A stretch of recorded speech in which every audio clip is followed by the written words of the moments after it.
Hello and नमस्ते friend, welcome to world report. अहिले world पिसले एक तरिका खतरा भएछ। कोरोनाको कालमा वर्ल्डमा पिस हुने बेलामा झनै एक कन्ट्री अर्को कन्ट्रीमा एग्रेसन गरिरहेको छ। यस्तो इक्जाम्पलहरु दिन्छ India Pakistan, India China, China Taiwan, China USA, यस्तो तरिकाले थुप्रै देशहरू एक आपसमा लडिरहेका छन् र यसमा चाहिँ एउटा नयाँ नाम जोडिएको छ।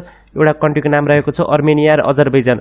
यो कन्ट्री भर्खरदेखि लड्न लागेको होइन, यिनीको लडाई या यिनीको पहिलेदेखिको रिस पुरानै हो, तर अहिले चाहिँ यो नयाँ रूप लिएर हल्का एग्रेसिभ रूपमा चाहिँ यो अहिले अगाडि बढिरहेको छ।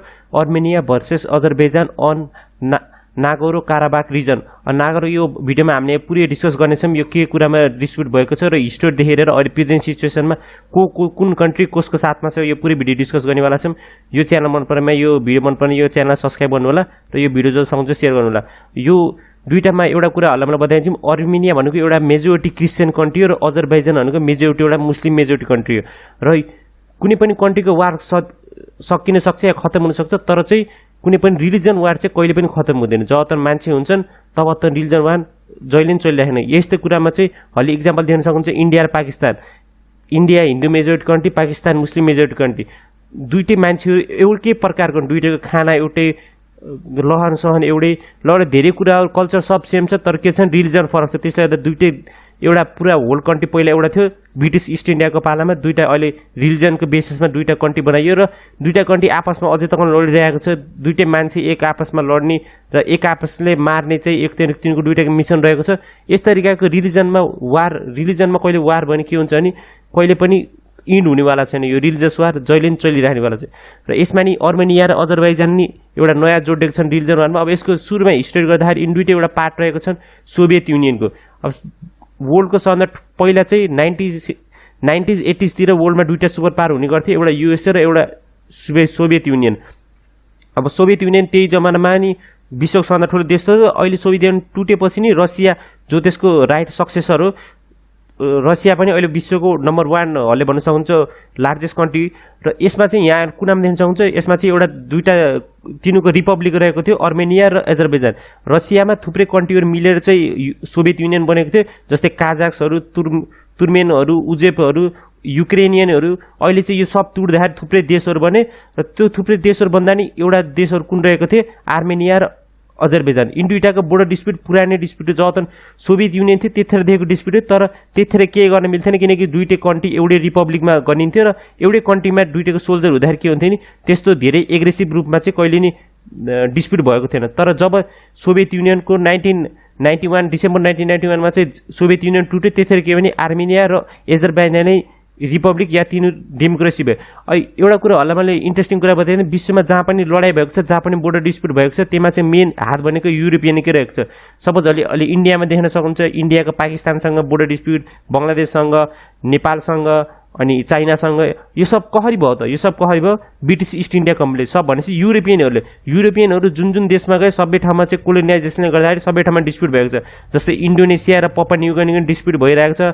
यस तरिकाले युरोपियनहरूले गर्दाखेरि अहिले वर्ल्ड चाहिँ फेरि एउटा वर्ल्ड वारतिर जाने सङ्केत देखाइरहेको छ, किनकि बोर्डर डिस्प्युट यति इजिली रिजल्भ हुन्न र यो वार चाहिँ अगाडि बढिरहेको छ। तर यसमा चाहिँ एउटा इन्ट्रेस्टिङ कुरा के छ भने यो दुईटै कन्ट्री एकदम स्मल हो, यिनको साइज हो नि स्मल छ।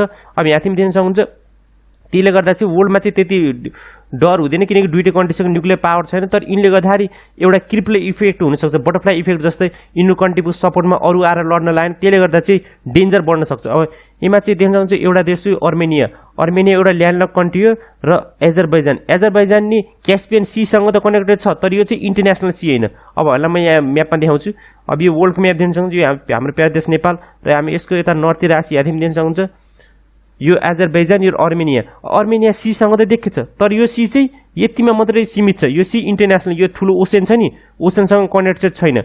भनेपछि अजरबैजानले इरान, तुर्कमेनिस्तान अनि रसिया र काजाकिस्तानसँग मात्रै ट्रेड गर्छ। यसलाई बाहिरको ट्रेड गर्नको लागि फेरि ल्यान्ड रुटै चाहिन्छ। भनेपछि अजरबैजानसँग सीको कनेक्टिभिटी त छ, तर यो सी ल्यान्डलक कन्ट्री भनिन्छ। अब अर्मेनिया फेरि फुल तरिका ल्यान्डलक कन्ट्री र अर्मेनियाको एउटा राइभल नेसनहरू को भन्न सक्नुहुन्छ, एउटा टर्की र एउटा अजरबैजान। टर्कीको पाला भनेपछि जब ओटोमन एम्पायर थियो त्यतिखेर चाहिँ ओटोमन एम्पायरले एक तरिकाको डर के भइरहेको थियो, अर्मेनियनहरू त क्रिस्चियन थिए र ओटोमन एम्पायरको मेन रुलर भनेको मुस्लिमहरू थिए। मुस्लिमलाई के थियो, अर्मेनियनहरूले सिभिल वार गर्न सक्छन्, अर्मेनियन क्रिस्चियनहरूले भनेर के भन्थे ओटोमन एम्पायरहरूले के गरे भने अर्मेनियन जेनोसाइड भयो, अर्मेनियाको थुप्रै मान्छेलाई यति पुरा रिजनबाट चाहिँ के गरे यहाँबाट डिस्ट्रोय गर्यो, तिनको कल्चर मारे, तिनको पुरा गाउँ जलायो। त्यसले गर्दा अर्मेनिया र टर्कीको नि एक तरिकाको रिलेसन चाहिँ राम्रो छैन। अर्मेनियाले के भन्छ नि त्यो जेनोसाइडलाई अफिसियल गरेर टर्कीले मान्नुपर्छ र माफी माग्नुपर्छ भन्ने अर्मेनियाको रिजन छ, र टर्कीले के भन्छ नि त्यतिखेरको पास्ट भनेको पास्ट हो, त्यो हामीले मान्दैन भनेर टर्कीको एक तरिका यो पहुँचाएको छ। अब यसको मेन डिस्प्युट या मेन यसको चाहिँ जड भने के छ नि, जब अर्मेनिया र अजरबैजान त आजाद त भयो भनेपछि रिपब्लिक भयो आफ्नो कन्ट्रीको, त्यति के भने अर्मेनियाको यो यति कन्ट्री भयो र अजरबैजानले यो पुरै कन्ट्री पायो। त्यतिखेर रसियासँगको पार्ट हुँदाखेरि त यति धेरै डिस्प्युट हुन्थेन। जब यिनी दुइटा आजाद भयो र दुइटैको आफ्नो कन्ट्रीमा आफ्नो त आर्मीहरू लगाएर आफ्नो कन्ट्रीमा मार्शल ल लगायो, त्यतिखेर के भने यति धेरै यो सब के हो, यो अजरबैजानको पार्ट हो। हाम्रो नेपालले नि यसलाई अजरबैजानको पार्ट भन्छ, विश्वमा सबैले अजरबैजानको पार्ट भन्छ, सिर्फ अर्मेनियाले यसलाई मात्रै आफ्नो पार्ट भन्छ। यसमा चाहिँ के थियो नि, यति पुरै एरियामा चाहिँ यसमा चाहिँ मेजोरिटी क्रिस्चियनको थियो। क्रिस्चियन कुन? Armenian Christian. अनि अर्मेनियन क्रिस्चियनको यहाँका मान्छेले के भन्यो नि, हामी एजरबैजान भनेपछि मुस्लिम मेजोरिटी कन्ट्रीको चाहिँ हामी तिनीको एउटा स्टेट बन्न सक्दैनौँ कि हामी एउटा छुट्टै आजाद देश हुनु पर्यो कि हामी अर्मेनियाको पार्ट बन्छ भनेर यहाँदेखि एउटा सिभिल वार ब्रोकआउट भयो। र यहाँको टोटल पपुलेसन रहेको छ 1,46,000 र अझै तक यो 30 इयरको वारमा चाहिँ अत्तन कति 30,000 भन्दा बढी मान्छेहरूको मृत्यु भइसकेको छ। अब यहाँदेखि स्केल देख्न सक्नुहुन्छ, जम्मा 1,46,000 को एरियामा चाहिँ 30,000 मान्छे त पहिले नै मरिसकेको छन्। र अहिले पनि यो न्युजहरू आइरहेको छ कि अर्मेनियाले अजरबैजानको 10 या 12वटा ट्याङ्क फुटाल्दे या तोड्दे र अजरबैजानले अर्मेनियाको हेलिकप्टरहरूले डिस्ट्रोय गरे, यस्तो तरिका न्युज आइरहेको छ। यो अफिसियल भएको छैन, किनकि एउटा प्रोपोगेन्डा न्युज पनि हुनसक्छ जसले आफ्नो पब्लिकहरूलाई चाहिँ खुसी राख्न, पब्लिकहरूलाई सरकारको विरुद्धमा नजानको लागि एक तरिकाको यो प्रोपोगेन्डा भिडियोहरू हुनसक्छ। यसको पछि रियल भिडियोहरू या रियल प्रुफहरू आएर मैले छुट्टै भिडियोमा बताउँछु। अब हामीले अर्मेनियाको यो सब देख्यो, अब यसमा चाहिँ अर्मेनियाको उस जस्तो लाग्छ, अर्मेनियाको गल्ती मेन जस्तो लाग्छ। तर अर्मेनिया एउटा कुरा नमान्नु, अर्मेनिया बहुत एउटा सानो कन्ट्री हो। अर्मेनियासँग हामीले के सिक्नुपर्छ कि नेपालले एउटा सानो कन्ट्री र ल्यान्ड कन्ट्री, अर्मेनिया नि एउटा सानो कन्ट्री टर्की र अजरबैजानको बिचमा फस्यो। त्यही पनि अर्मेनिया आफ्नो स्वाधीन भनेपछि अर्मेनियाले चाहिँ कन्ट्रोल गरिरहेको छ। अब यहाँदेखि देख्न सक्नुहुन्छ यो अर्मेनियाको फ्ल्याग र एजरबैजानको फ्ल्याग। अर्मेनियाको टोटल पपुलेसन भनेको देशभरिमै टोटल पपुलेसन कति रहेको छ, जम्मा 30 लाख भनेपछि अजरबैजानको टोटल पपुलेसन 1 करोड भनेपछि 30 लाखजना मान्छेले 1 करोड मान्छेको यति धेरै जमिन यहाँदेखि देख्न सक्नुहुन्छ, यति धेरै जमिनमा कन्ट्रोल गर्छ भनेपछि यसमा भनेको यसमा पपुलेसन या इनको मिलिट्रीको पावरको साइज होइन, यसमा लड्नको इच्छुक छ या आफ्नो देशको लागि कसले ज्यान दिन सक्छ, यसमा चाहिँ धेरै डिपेन्ड गर्छ। अब यहाँदेखि देख्न सक्नुहुन्छ अब अर्मेनियाको टोटल जिडिपी नेपालभन्दा पनि थोरै छ, तर तिनीको लिभिङ स्ट्यान्डर्ड चाहिँ नेपालभन्दा धेरै छ, किनकि त्यहाँ चाहिँ पपुलेसन नै जम्मा 30 लाख छ नि त। तर एजरबैजानको पपुलेसन के अरे जिडिपी दिन सक्नुहुन्छ $46 बिलियन।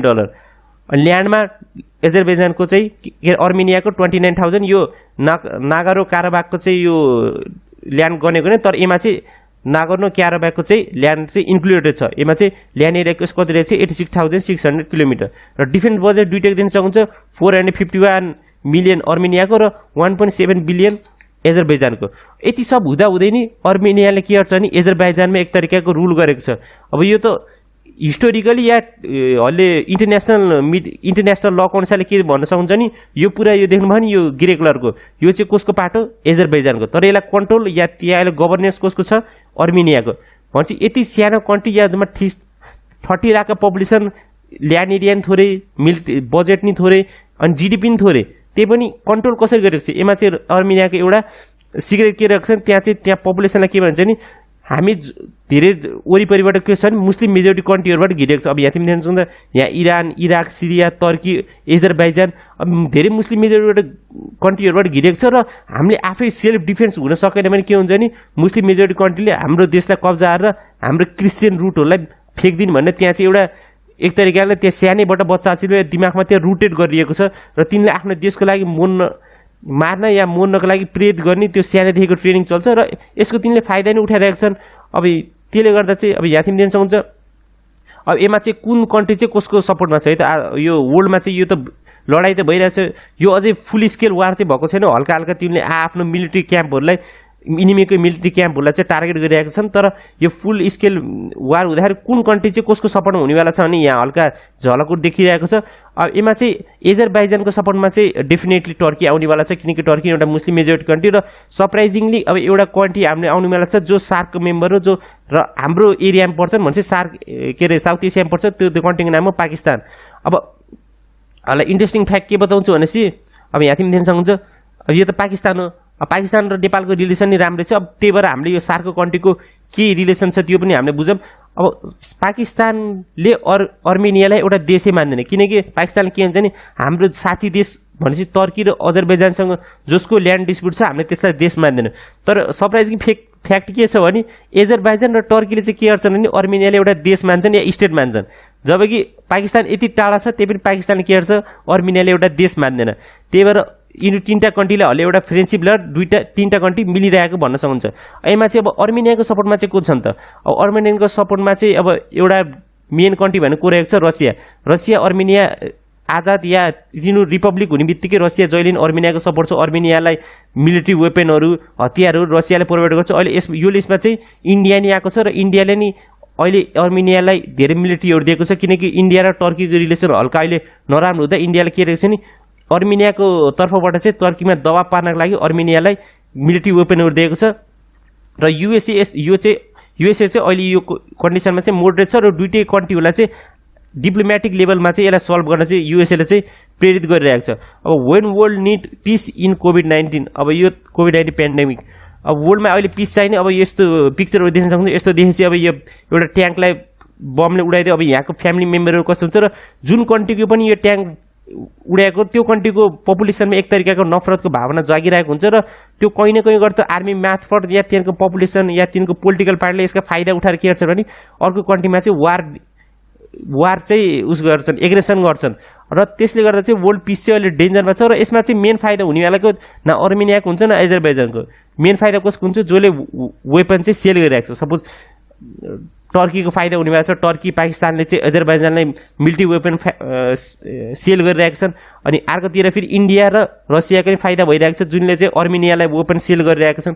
यो कुरा तिनको पपुलेसनले बुझिरहेका छन्, किनकि अहिले धेरै मान्छेहरू एजुकेटेड भइरहेका छन् र वार भनेको सोल्युसन होइन अनि वर्ल्ड विश्वभरि नै एक तरिकाको यो मेसेज चलिरहेको छ। र यो भन्दै आजको यो भिडियो यति नै अन्त गरौँ। हल्ला यो भिडियोमा मैले के यो भिडियोमा छोटी छ भने हल्ला कमेन्ट सेक्सन लेख्न सक्नुहुन्छ। अनि यो भिडियोको टपिक चाहिँ हल्ला कस्तो हल्ला कमेन्ट सेक्सन लेख्न सक्नुहुन्छ। अब हस्त धन्यवाद। जय Nepal, God bless you, see you next video. जय नेपाल।